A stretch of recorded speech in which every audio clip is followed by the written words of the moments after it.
Hello, my name is Keziah Riddick, and I am presenting my knowledge object on the Servicemen's Readjustment Act of 1944, or what is commonly referred to as the GI Bill.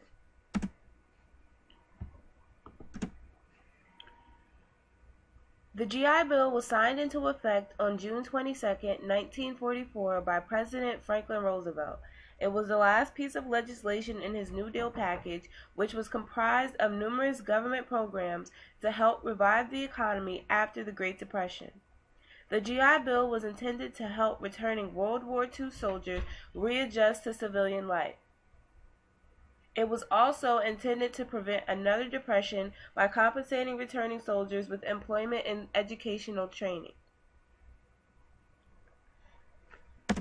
Here is an actual image of the document signed by FDR.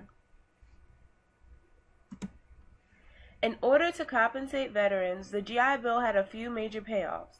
The first was unemployment compensation, which went largely unused because most veterans found jobs in the post-war economy. The second was funding for education at colleges, universities, trade schools, and on-the-job training. Low-interest home and business loans were also part of the deal. Lastly, counseling and medical care was provided to returning soldiers. The GI Bill was a major success on paper, and it spurred vast post-war prosperity in America. 7 years after the bill was signed, 8 million veterans received educational benefits. 2.5 million veterans attended universities, and 3.5 million received school training of some kind. In 1955, 4.3 million housing loans were granted, totaling in $33 billion, resulting in veterans owning 20% of homes after the war. Propaganda posters were common and depicted white male veterans using their newfound benefits to start their civilian lives. None of the posters included black veterans, which was symbolic of the fact that the GI Bill was not an egalitarian piece of legislation.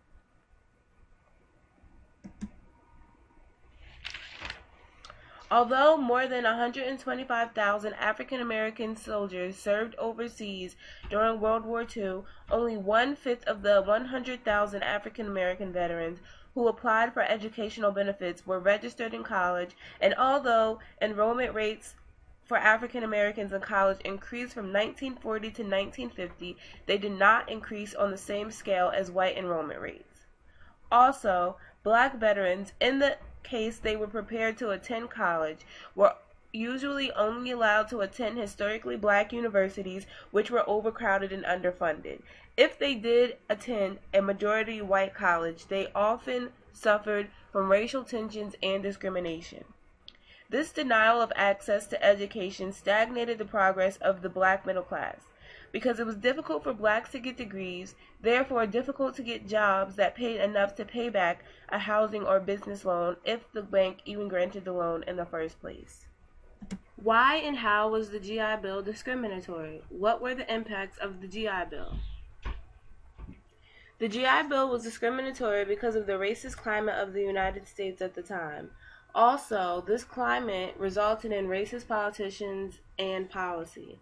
One of the main supporters for the bill was Mississippi Senator John Rankin, who was a pro-segregationist and who stated that black veterans were attempting to pass themselves off as sunburnt Yankees, and he denounced any black soldiers who thought education would make them the peer of the white man and place him on terms of social and political equality with the members of the Caucasian race.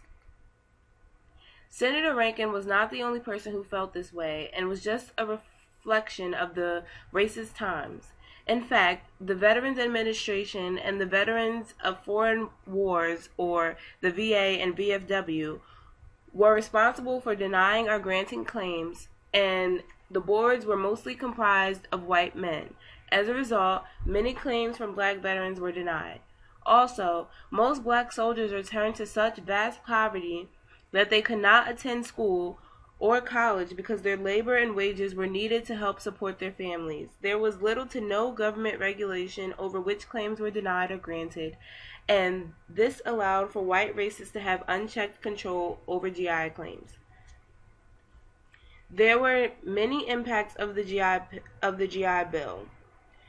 One of the main impacts was the continuation of racism and the development of de jure segregation, or the Jim Crow era. There was an increase in the disparity gap between blacks and whites because white families were entitled to all the benefits of the GI Bill. Housing loans and the development of suburbia led to white flight from cities, which led to de facto segregation in white suburbs and in urban areas. Being as though whites were the majority of taxpayers in the cities began to decline and become hubs of poor black violent neighborhoods with poor educational systems. These are some of the major impacts of the GI Bill. This concludes the video on the GI Bill of 1944. Here's a list of my sources for you to continue your research. Thanks for watching.